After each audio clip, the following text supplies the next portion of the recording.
Olá, eu sou Jeremias Gomes, você está no Alesp Cidadania. Olha, estimativas do Instituto Nacional do Câncer revelam que o Brasil deve registrar cerca de 700 mil novos casos de câncer por ano até 2025.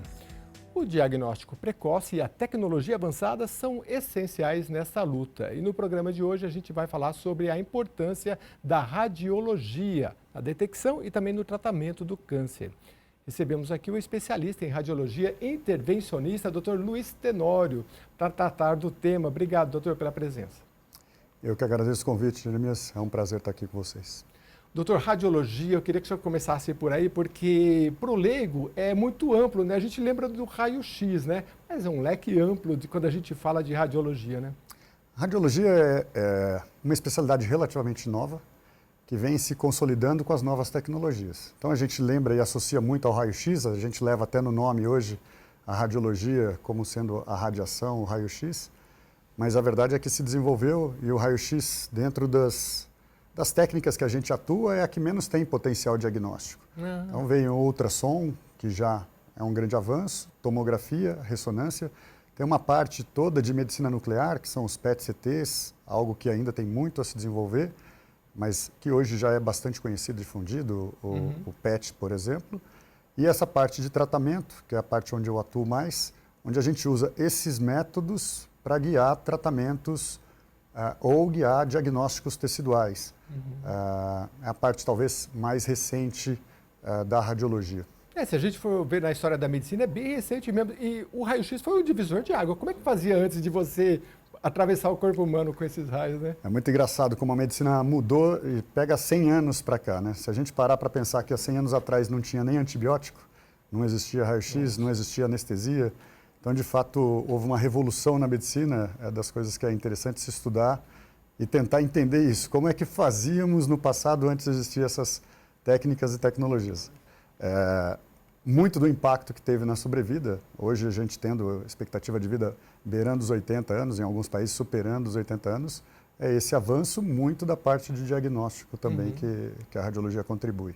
E vem aí uma outra revolução que eu queria que o senhor falasse também, da inteligência artificial, se está afetando o setor também, né? Eu me lembro durante a pandemia, o pessoal falando da inteligência, tirando raio-x em grande número, né? E poder detectar problemas, né, específicos. Eu estou voltando de um congresso em Chicago a semana passada, onde a gente foi atualizar essas questões. Inteligência artificial ainda é um hot topic, né? O que a gente vê é que é mais lento do que se imaginava há 10 anos atrás. Foi apresentado a primeira vez, Chicago é o maior congresso mundial de radiologia, e foi apresentado em 2016 a primeira vez de inteligência artificial, e quem apresentou isso para nós disse para parar residências de radiologia. Não seriam mais necessários radiologistas e deveriam parar imediatamente, pois em 3 anos toda a radiologia seria feita pelos computadores. Bom, passaram-se aí já 8... errado. O diagnóstico dele foi errado. Passaram-se 8 anos, muita gente seguiu a onda. Tá? Quando eu me formei há 20 anos atrás, a radiologia era uma área muito procurada pelos médicos. Então, eu, por exemplo, quando eu me formei, na minha turma de faculdade tinham 25 pessoas prestando 10 vagas de radiologia na residência. Nossa. O ano passado, na USP, onde eu me formei, nenhuma pessoa prestou radiologia. Nossa. Zero.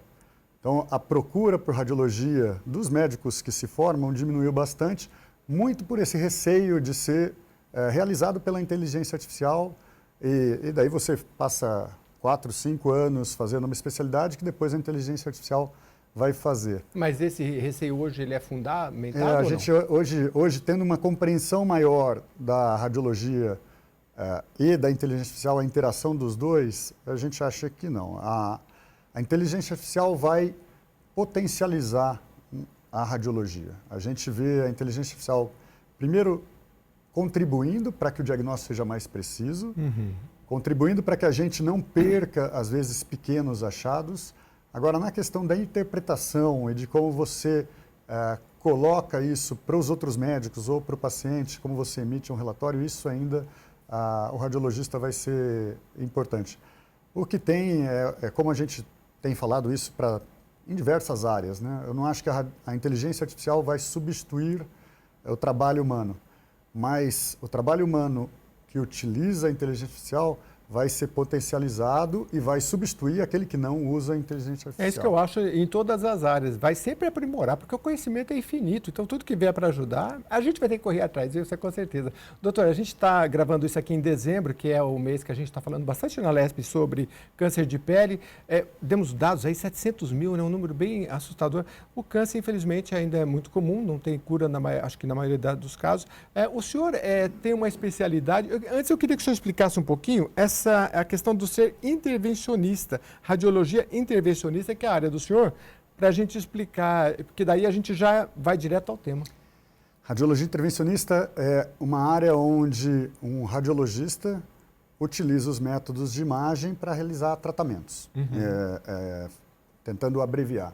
Então, a gente acaba usando o raio-x, por exemplo, para entrar nas veias e artérias dos pacientes, poder fazer tratamentos endovasculares de câncer ou de outras doenças vasculares. Em transplante, a gente atua muito.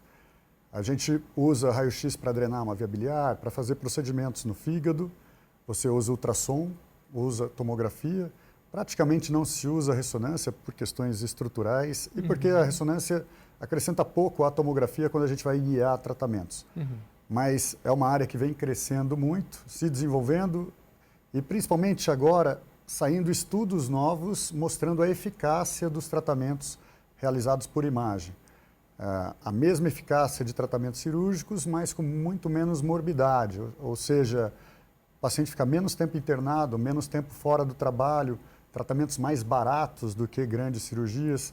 Então, eu acho que a radiologia intervencionista tem muito que se desenvolver porque vai de encontro com o que a gente deseja, que é tratamentos eficazes, mais baratos, aonde trazem qualidade de vida para o paciente. O paciente não tem menos complicações, menos dor no pós-operatório, retorna antes para casa, retorna antes para o trabalho, tem um custo menor do procedimento e um custo menor para a sociedade. Quando você opera e você fica 30 dias fora do trabalho, isso gera um custo indireto, difícil de mensurar.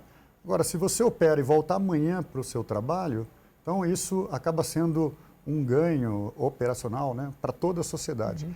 Quando o senhor fala de intervencionista, só para ficar claro, para a gente que é mais leigo, eu me lembro daquelas, não sei se é agulha que chama, que em algumas cirurgias se olha numa câmera. Basicamente é mais ou menos esse trabalho, assim, não é? Eu acho que se a gente for escalonar, assim, para a população em geral, existem aquelas cirurgias abertas, né? Faz a incisão, grandes corta. cirurgias, grandes cortes. Depois isso passou para a laparoscopia, que é super difundido, que são câmeras que você coloca com hastes, onde o cirurgião insufla ar e opera sem precisar das grandes incisões. Depois vem a cirurgia robótica, que seria um avanço da cirurgia laparoscópica, onde o cirurgião fica numa posição mais confortável, os braços são angulados e conseguem fazer movimentos que a gente não consegue reproduzir facilmente por laparoscopia, então um avanço à laparoscopia.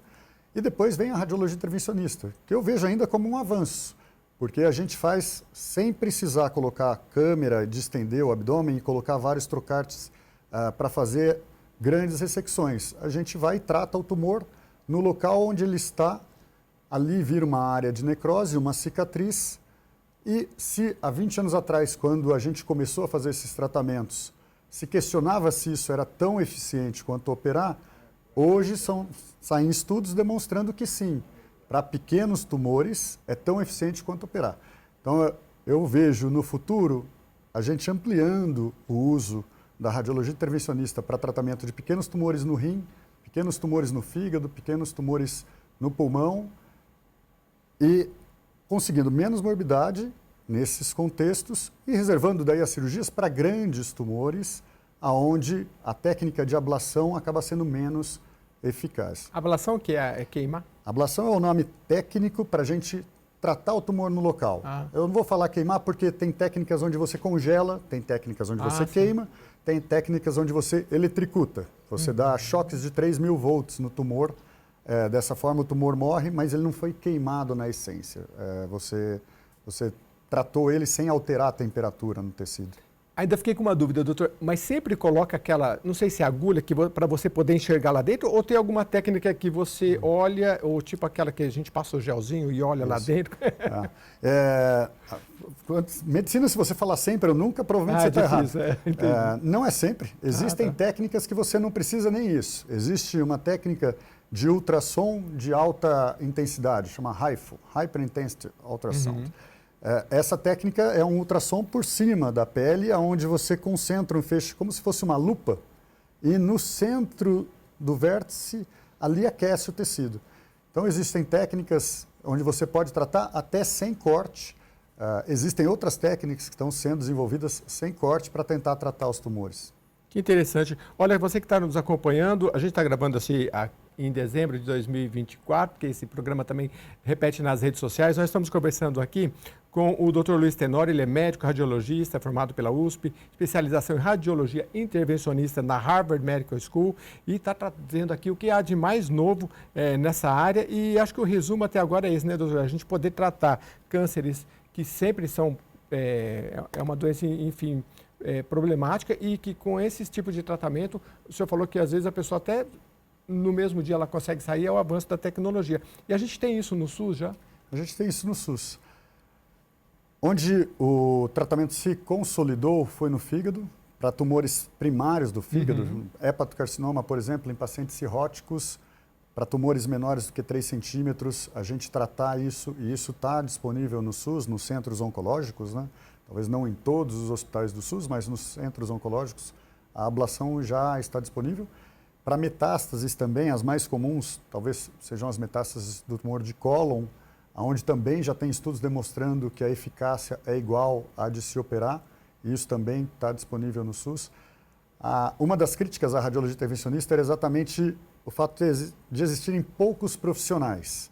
Eu acho que isso está deixando de ser uma crítica. Se você for atrás de um radiologista intervencionista, qualquer cidade do Brasil com mais de 200 mil habitantes, com certeza você tem radiologia intervencionista presente. Em municípios menores, 50 mil habitantes, talvez não. Mas numa cidade que vai tratar um câncer, dificilmente você trata também em municípios tão pequenos. Então, hoje é bem difundido já pelas principais cidades do país, não só restrito às capitais.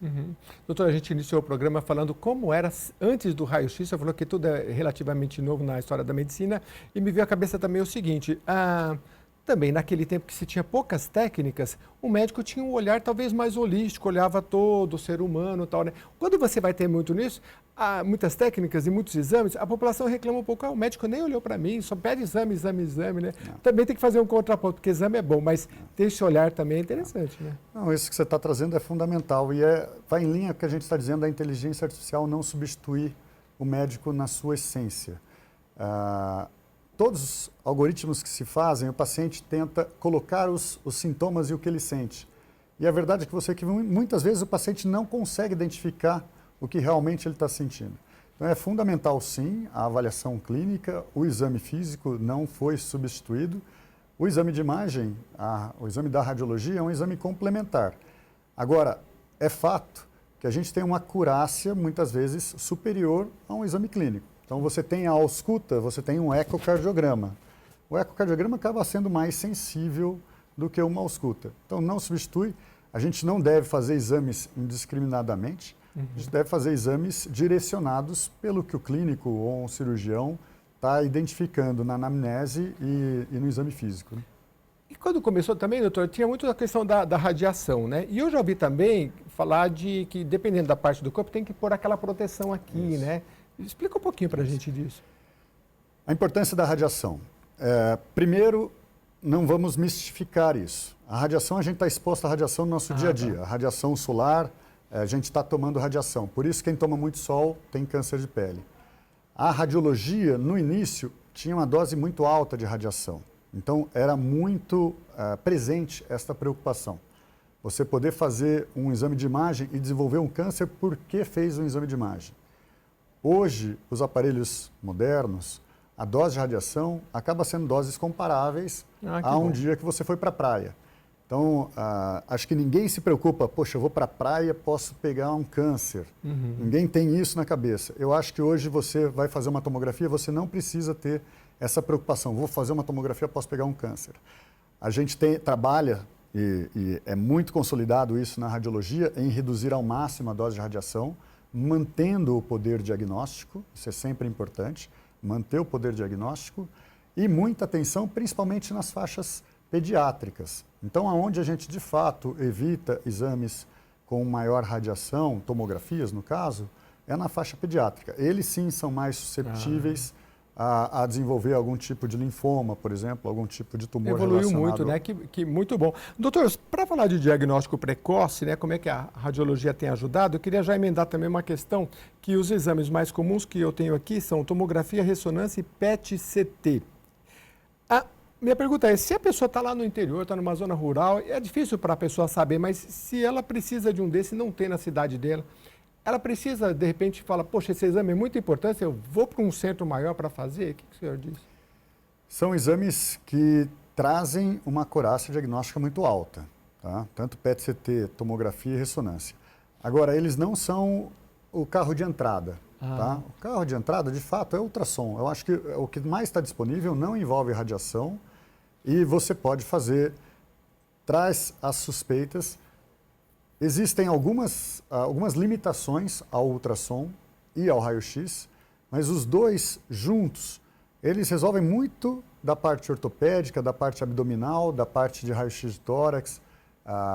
Agora, fica, por exemplo, crânio. Algumas coisas a gente não vai conseguir avaliar por ultrassom ou por E o ultrassom é bem difundido assim na rede? O ultrassom que é bastante difundido, é um método relativamente barato e que serve de um screening. Às vezes o ultrassom te fala, está normal, você pode ficar tranquilo. O ultrassom está alterado, daí sim você vai para uma tomografia ou uma ressonância para ver alguma coisa mais específica. Salvo, como eu falei, às vezes no crânio, talvez a parte ortopédica, que a gente começa com o raio-x, mas às vezes o raio-x não esclarecendo, a gente acaba precisando de um exame mais detalhado, de tomografia ou de ressonância. Eu fui no médico esses dias, a dermato mandou para o ortopedista, ele falou, mas o que você está fazendo aqui? Isso aí não é dermatologia? Eu falei, não, ela falou que eu bati. Mas você bateu? Eu falei, não lembro. Se não bateu, não precisa de raio-x, né? Eu falei, mas tem 2 semanas, mais ou menos. Não precisa não, toma tal coisa lá. É interessante. E essa questão da ultrassom é muito legal, né, doutor? Transformar som em imagem é uma técnica fabulosa também que descobriram, né? Assim, se a gente entrar na questão, eu acho, eu sou bastante fascinado pelas tecnologias. Transformar ultrassom em imagem, também deitar um corpo, colocar um campo magnético e conseguir transformar em imagem. Da mesma forma, um raio-x rodando em volta de você e conseguir transformar isso numa imagem biplanar para a gente fazer. E a gente consegue fazer reconstruções volumétricas. Então, basicamente, consigo rodar um raio-x em volta de você e pegar toda a sua superfície, fazendo praticamente um boneco seu, que eu consigo rodar você de costas, assim. É fantástico. Eu fui na USP, quando eu quebrei o zigomático aqui, ele colocou meu crânio, e aí eu até falei, doutor, mas rachou? Ele falou, não, quebrou. Não, rachou, né? Quebrou. Porque eu não imaginava como que podia. E aí eles têm 3D assim, é fantástico olhando assim, e é muito bacana. Doutor, depois do intervalo, eu queria que o senhor falasse um pouco o que o senhor traz de novidade. Foi em Boston que o senhor teve? Chicago, num congresso recente que o senhor voltou agora. Que o senhor falasse das novidades que tem lá, mas só para deixar um gostinho para o segundo bloco, quando se fala em tecnologia, o Brasil está com os outros países ou não? Em tecnologia, hoje o Brasil está pé a pé com a Alemanha, Japão, Estados Unidos. Acho que a gente não deve nada em relação a tecnologias. Que legal. Mas é que são máquinas caras muitas vezes, né? São máquinas caras. O que eu vejo no Brasil é que a gente otimiza muito as máquinas. Eu estava comentando hoje, comentando com alguns amigos que trabalham nos Estados Unidos. Demais. Onde a gente consegue, com uma máquina, fazer muito mais exames do que nos Estados Unidos eles fazem com a mesma máquina. Então a gente acaba, porque a máquina é muito cara, a gente acaba utilizando ela de uma forma mais eficiente. Tem lugar que otimiza até demais. Eu me lembro de um exame, vamos falar em tese, né? E o técnico chegou e falou assim, olha, tem esse, mas tem esse, tem 2 partes, e ia voltar, daqui a pouco eles chegaram com uma solução. Vamos fazer um negócio mais de longe, que aí pega tudo. Aí eu fiquei assim, pensando, tá certo ou não, doutor? Vamos falar em tese. Difícil falar exatamente qual era o exame, mas sim, quando você afasta para tentar pegar a perna inteira, você pode perder detalhes que se você tivesse feito 2 radiografias mais focais você poderia ver melhor, mas difícil de falar, eu não sei exatamente qual é a Mas é que o leigo pensa também, se ele pegar mais, ele vai pegar mais, mas vai faltar detalhe. E eu hoje uso a inteligência artificial, porque eu tinha uns exames em casa que eu não sabia, você olha, o leigo olha, não sabe se é a cabeça, se é o joelho, né? Aí eu tirava uma foto, jogo na inteligência e ela pega e fala para mim de onde é, tudo, né? Então hoje ficou muito mais fácil, até da gente questionar os médicos aí, mas é importante, né? Conhecimento é sempre bom. A gente vai para um rápido intervalo e volta para falar das novidades desse congresso que o Dr. Luiz Tenório, que é especialista em radiologista intervencionista, está trazendo aqui para a gente. Eu volto já.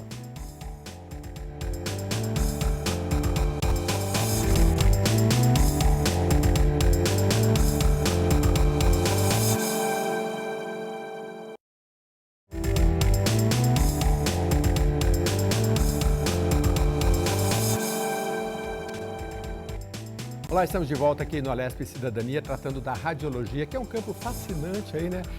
De técnica e também da medicina. Eu volto aqui com o Dr. Luiz Tenório, que é radiologista e intervencionista. Aliás, precisa sempre, eu não falei no primeiro bloco, doutor, pessoal, no imaginário vem sempre o técnico de radiologia e é muito diferente, porque o médico, gente, aí ele estuda a medicina, depois ele faz acho que 3 anos de... 3 ou 4. 3 ou 4 de... Radiologia, de especialização. De especialização, e aí parece que tem uma prova de título também, é um negócio... Prova de título. É diferente. É isso. A radiologia você faz medicina, depois são 3 anos de radiologia, depois praticamente todo mundo acaba fazendo mais 1 a 2 anos de especialização dentro da radiologia. Foi onde eu fiz radiologia, fiz radiologia músculo-esquelético, depois eu fiz radiologia de abdômen, depois 2 anos de intervenção. Eu acabei tendo uma formação somada aos 6 anos de faculdade, 12 anos de formação. E por isso, gente, que você olha, você coloca aquela imagem lá e você não vê nada e o médico vê, porque realmente tem ciência, né, doutor? Porque a gente olha aquilo ali e fala, meu Deus, onde é que está o tumor? E a gente olha, vê um negocinho preto e fala, nossa, já o tumor está aqui, não tem nada a ver, né? Essa interpretação como é que eu diria? Ela é só... ocular, ela é muito mais abrangente, né? Interpretar uma imagem. Não, é isso. O que é interessante, na verdade, a interpretação traz muito do seu background como médico. Eu acho que você enxerga a imagem, o termo em inglês é de ler, né? E eu acho interessante, eles falam, a gente lê a imagem. Então é quase como se traduzisse, é uma linguagem que eu vou traduzir para português, posso traduzir para inglês. Então, do mesmo jeito que um jornalista pode traduzir um livro e a tradução não ficar boa, é bastante comum, né? Você lê um livro em português e leu ele em inglês, você fala, nossa, em inglês era tão melhor do que em português, então a tradução pode não ficar boa. Aqui na radiologia é a mesma coisa, um exame, eu posso soltar um relatório que não traduz exatamente o que está acontecendo. Então, essa história de tradução ou de leitura, como os americanos falam, acho que faz sentido. Muito. A gente está olhando uma imagem e descreve essa imagem para mim. É mais ou menos isso que o radiologista faz em relação aos clínicos. Quando a gente recebe aquele laudo, aquilo, na verdade, é a tradução de uma imagem onde eu escrevo em português para que um outro colega médico consiga entender o que está sendo visto. Doutor, no caso do tratamento do diagnóstico precoce, onde é que as imagens têm um papel fundamental? Na detecção do câncer, eu acho que isso é bastante importante. A gente falar da questão de diagnóstico precoce. Todo mundo deve fazer um check-up anual para que a gente possa fazer os diagnósticos precoces dos tumores. O que mais tem impacto na taxa de cura do câncer é o diagnóstico precoce. Então, a gente deve lembrar da mamografia, acho que talvez o câncer de mama seja o que mais amplamente se beneficia de um diagnóstico precoce e que está disponível a gente buscar fazer a mamografia anual.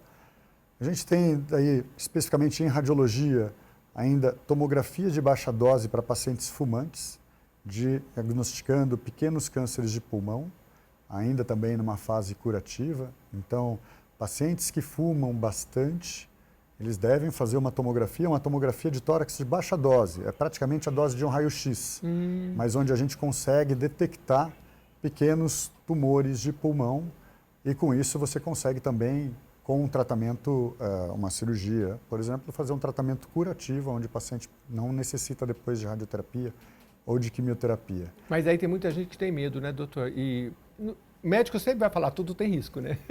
Não, eu acho que por isso que é importante conscientizar. A gente tem, na parte ginecológica, né, o Papa Nicolau é importante a gente fazer a parte ginecológica para neoplasias de ovário, a questão do útero. E uma coisa que eu gosto de mencionar, que não envolve radiologia, mas eu acho que vale sempre a pena reforçar, é a questão da vacina na prevenção do câncer. A gente esquece, mas existe vacina para hepatite B, existe vacina para HPV, são vacinas que, de fato, previnem câncer. É importante a gente reforçar isso para a população, porque as vacinas estão amplamente disponíveis. Sim, para HPV. E pode combater o câncer. Uma médica aqui falou, poxa, é tão negligenciado, se as pessoas soubessem que essa vacina cura e tantas meninas aí, e acho que homens também, né? Sim, que tem problema e podia... parece que dá na adolescência, né? Eu não sei, o calendário vacinal ele sofre atualizações, mas na pré-puberdade você já pode, eu acho que as meninas, se não me engano, é 10 ou 12 anos, já é recomendado elas tomarem a vacina para HPV e acho que todo mundo, isso devia ser amplamente difundido, porque você está, no fundo, prevenindo o câncer. Prevenindo o câncer e não precisa ter esses tratamentos aqui intervencionistas que o doutor está tratando, que é diferente de você cortar e tirar um tumor com... Como é que chama, doutor? Ablação? Com a ablação ou com corte, né? Incisão, que vocês falam. Então, enfim. Muito bem. Doutor, essa questão, então, a gente falou da questão da tecnologia, o câncer em números que não são poucos. Deixa eu falar para vocês rapidamente alguns projetos aqui da casa, que são algumas leis. Nós temos aqui, por exemplo, a Lei de Combate ao Câncer de Cabeça e Pescoço, Programa Estadual de Apoio à Oncologia Infantil e também o Cadastro e Doação de Medula Óssea, que também é interessante. Medula óssea, eu sei que é outro campo, mas ainda se tem essa questão da doação ou não mais? Porque parece que evoluiu, né, também, né? Não, mas eu acho que a medula óssea ainda tem, sim, situações que você precisa de um doador. Então, você ter uma base de dados de doadores, você pode ajudar, sim. Existem crianças, às vezes, que precisam de doação e precisa ser alguém compatível. E não necessariamente a criança vai ter um familiar compatível. Então, quando você tem esse banco de dados, você pode, sim, em algumas situações, ajudar crianças que estão sendo doadores. Essa é uma... Que interessante.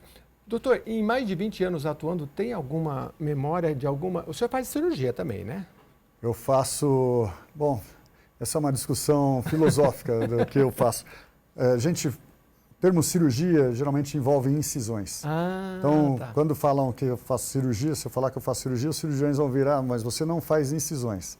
O fato é, nos Estados Unidos a gente tem falado cirurgias guiadas por imagem, porque hoje o que a gente consegue fazer guiado por imagem com essas agulhas que a gente consegue congelar, queimar ou entrar nos vasos ou na via biliar para colocar estentes, entupir vasos. Existem tratamentos que a gente joga quimioterapia direto na artéria que leva sangue para o tumor. Existem tratamentos que a gente joga partículas, microbolinhas de gude radioativas dentro do tumor, para você fazer uma radioterapia e, ao mesmo tempo, interna, sem ter todo o efeito colateral da radioterapia externa que você faz.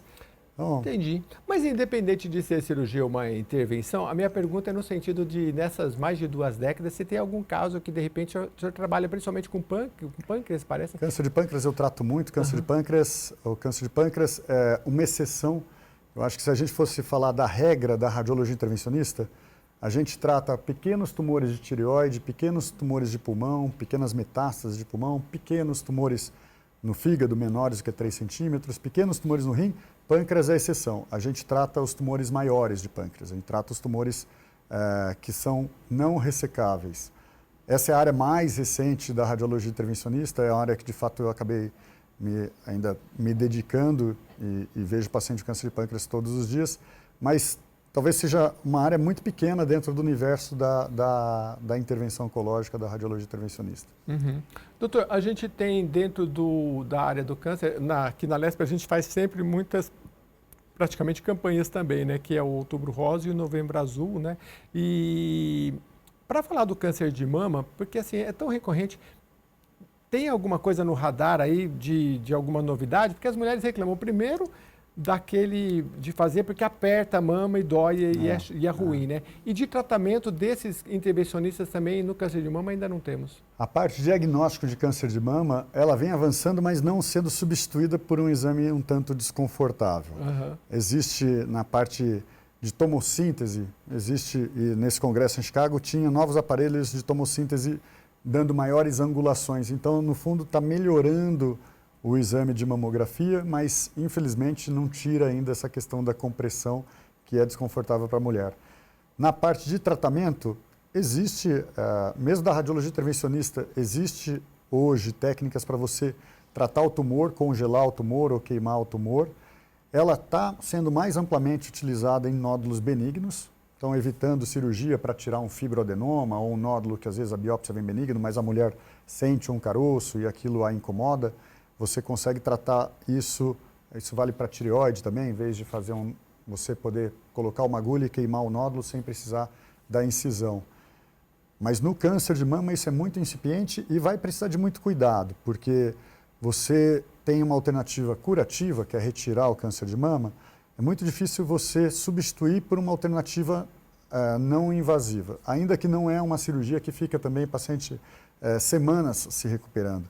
Então, no câncer de mama, eu acho que a radiologia intervencionista vai ter um papel periférico em casos selecionados. Eu já tratei câncer de mama, mas num contexto de uma paciente idosa, 94 anos, que tinha disfunção cardíaca. Então, mesmo a cirurgia de mama, para ela, era já uma cirurgia considerada de maior risco.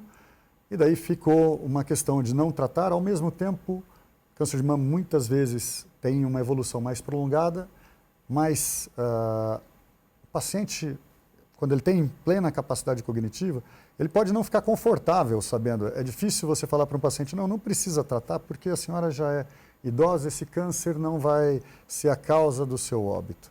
É meio...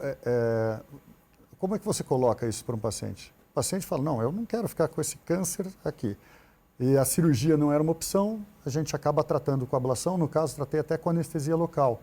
Existem situações que a gente consegue tratar os tumores com o paciente acordado com anestesia local, e como você falou, a gente trata de manhã e ele vai embora à tarde. Essa é talvez a grande virtude da radiologia intervencionista, é fazer os tratamentos de uma forma que não agrida o paciente. Você trata o tumor sem agredir o paciente. Como eu falei, esses estudos recentes que foram desenvolvidos, estudos fase 3 que foram demonstrados até no Congresso de Oncologia em Chicago esse ano, mostrando equivalência em taxa de cura. Então, a grande crítica que a radiologia intervencionista recebia é, será que cura tanto quanto operar?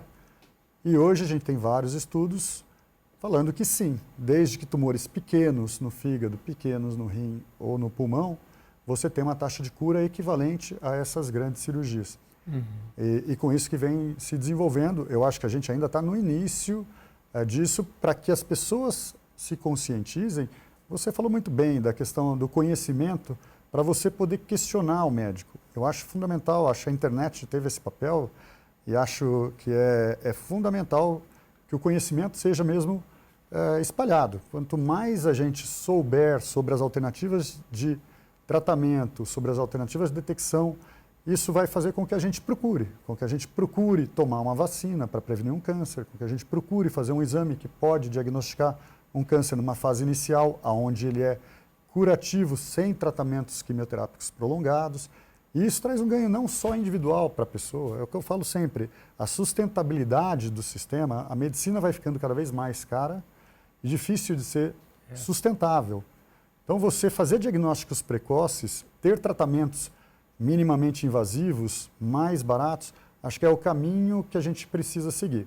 E conscientizar a população para que faça os seus check-ups, procure o médico, se sentir qualquer coisa, procure o médico, mas importante mesmo sem sentir. O câncer é uma doença silenciosa. A gente só vai sentir geralmente quando ele está avançado. Então a gente deve fazer os check-ups anuais, procurar e quando o exame dá alguma alteração, daí sim, ativamente a gente procurar um atendimento médico para conseguir um tratamento precoce. É interessante, porque a gente sempre, é aquela história, acha que vai acontecer com o outro, né? E pode acontecer com a gente, né? E o diagnóstico precoce, com certeza, e com tanta tecnologia hoje para a gente procurar, é sensacional. Doutor, eu queria que a gente, já que a gente está falando de radiologia, em novembro, no mês anterior, foi o dia do radiologista, e quem é radiologista e acompanha, talvez tenha interesse de saber, e a população também, um pouquinho desse congresso que você participou lá em Chicago, o que mais teve de novidade? Esse congresso de Chicago é um congresso que a gente vai todo ano, porque o maior congresso é onde as empresas levam novidades, são mais de 40 mil radiologistas do mundo que vão e levam trabalhos do que está se fazendo, do que se descobriu, às vezes um relato de caso, alguma coisa que você fez e deu certo. Eu estava mencionando do tratar com o paciente acordado, eu tratei um nódulo pulmonar, uma metástase de cólon no pulmão de um paciente com ele acordado. Levamos para o congresso, porque não tinha ainda ninguém feito com o paciente acordado, então levamos a experiência de fazer esses tratamentos com o paciente acordado. Nesse congresso, especificamente, que a gente voltou a semana passada, muito se falava de inteligência artificial, não na questão de novas aplicações. Hoje ela está disponível em mamografia, auxiliando o médico na detecção de pequenos tumores. Ela está disponível em raio-x de tórax, raio-x para fraturas, e novas aplicações em ressonância de próstata está sendo estudado, em ressonância de fígado está sendo estudado, mas principalmente está barateando. Antigamente, no início, para você fazer um auxílio de uma inteligência artificial num câncer, num raio-x de tórax, custava $5. É inviável para o Brasil, para cada raio-x de tórax, você ter um gasto adicional de $5. Hoje está em R$1. Então começa a ser viável a gente conseguir ter o auxílio da inteligência artificial na prática diária. Eu acho que em pouco tempo a gente vai estar vendo nos hospitais do SUS, nos hospitais privados, a inteligência artificial auxiliando o diagnóstico, melhorando a detecção de pequenos achados, de pequenas fraturas, de pequenos nódulos. Mas a base disso, eu me lembro na pandemia que falava do raio-x do pulmão, porque a inteligência artificial conseguia comparar milhões e ela jogava tudo aquilo ali e melhorava. Geralmente é esse o fundamento? Esse é o fundamento. Esse é o fundamento. A raio-x, a inteligência artificial, por exemplo, tem feito um trabalho muito importante em melhoria da qualidade de raio-x. Você faz, às vezes, um raio-x com o paciente deitado e fica ruim. A inteligência artificial consegue pegar aquela imagem que não ficou apropriada para diagnóstico e transformá-la numa imagem apropriada para diagnóstico. Tem uma questão toda de workflow, de achados que às vezes ficam perdidos. Então o paciente faz um raio-x ou uma tomografia, tem um nódulo pulmonar, mas o médico pediu aquela tomografia para ver o rim. E muitas vezes passa desapercebido para o médico, o urologista no caso, pediu para ver o rim, tem uma frase no laudo falando de um nódulo pulmonar e ele não atenta que aquilo pode ser um câncer de pulmão ou mesmo a pressa diária, ele lê o que ele tinha de interesse e não imagina que pode ter um achado fortuito. E a inteligência artificial tem tido a capacidade de trazer isso também, de destacar coisas que às vezes a gente não está, a gente está preocupado. E você falou também da questão de segmentação, a gente fica com a medicina pensando, eu sou urologista, olha só o rim, eu sou pneumologista, olha só o pulmão. A inteligência artificial está ajudando nesse aspecto a trazer para um cirurgião de barriga atenção para esse achado aqui na coluna, que não é a sua área, você não tinha conhecimento de que uma lesão, foco de esclerose podia ser um câncer. A inteligência artificial está te mostrando para você ter mais atenção em coisas periféricas. Tem muitos pontos que a inteligência artificial vai auxiliar a prática médica. Doutor, quando o papo é bom, passa muito rápido, mas eu queria só que o senhor falasse uma coisa com a experiência internacional que o senhor tem. Nós aqui temos o SUS, lá nos Estados Unidos a gente viu lá o Obamacare, lá que é todo aquele que teve. Como é que o senhor vê essa questão, que a gente está falando de inteligência artificial, mas o que ajuda o sistema de saúde, o senhor que já atuou no sistema público e rede particular, de informação, né? Porque se você tem mais informação do paciente, você sabe se ele já teve um problema no pulmão, no rim. Geralmente vocês acham que não tem, né? Principalmente no SUS, que chega lá, é tudo novo, né? Isso é uma coisa que poderíamos evoluir. Não é inteligência artificial, são dados do diagnóstico. Olha, aí a gente está aqui na LESP, né? Onde a gente basicamente tem nossos representantes e capacidades para fazer.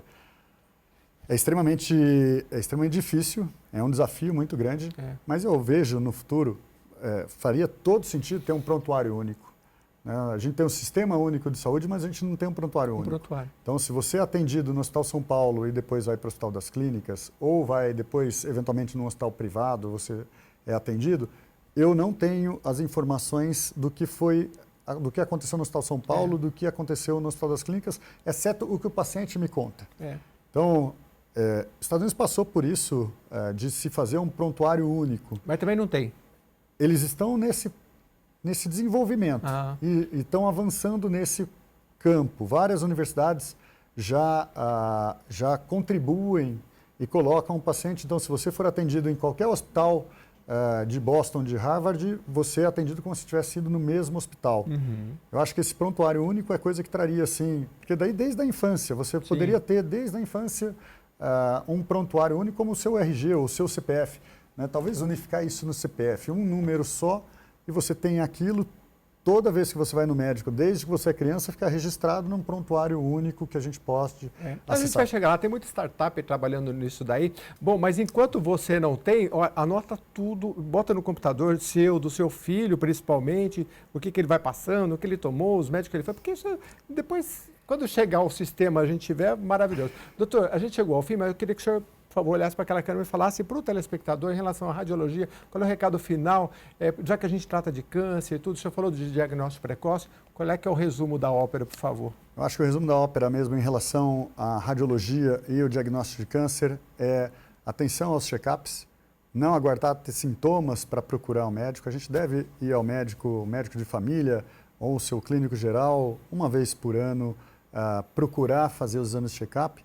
Eu vou reforçar de novo, porque eu acho super importante a questão da vacina. Vacina previne câncer, HPV, hepatite. Na minha cabeça agora são vacinas que a gente deveria, toda a população, tomar. E se você tiver algum sintoma, daí procurar novamente o médico mais prontamente para a gente fazer diagnósticos precoces. Porque a radiologia contribui exatamente com o diagnóstico precoce para que a gente possa ter tratamentos curativos e que são tratamentos não prolongados, tratamentos onde um ato cirúrgico ou mesmo uma ablação, como o que a gente pode proporcionar, o paciente sai curado do hospital sem precisar de tratamentos depois de quimioterapia ou radioterapia. E viva a radiologia, o senhor estava falando aí, eu lembrei do super-homem. O super-homem podia enxergar com visão de raio-x. Agora os médicos têm isso, mas tem tanta tecnologia, tem tanta coisa, é tão bacana, né? Viva a tecnologia, né, doutor? Mas também viva os médicos como o senhor, que tem esse olhar do ser humano como um todo, que isso é outro fundamento muito importante. Obrigado mais uma vez. O senhor está na Redditor hoje, é isso? Então, eu trabalho na Redditor. Legal. Trabalho na Redditor. E tem especialidade em várias áreas, então se quiser procurar o Dr. Luiz Tenório, é só colocar, ele tem o site luiztenorio.com.br também, né, salvo engano. Sim, ou o Dr. Luiz Tenório é um desses. Luiz com Z, é só colocar no Google, você vai achar lá e com certeza tem artigos, tem muita coisa para falar do tema a mais. Obrigado mais uma vez, doutor. Eu agradeço. E a você que ficou com a gente até aqui, obrigado pela sua companhia. Pode rever esse programa lá no YouTube também, tá bom? Lá na Rede Alesp. Obrigado, até a próxima.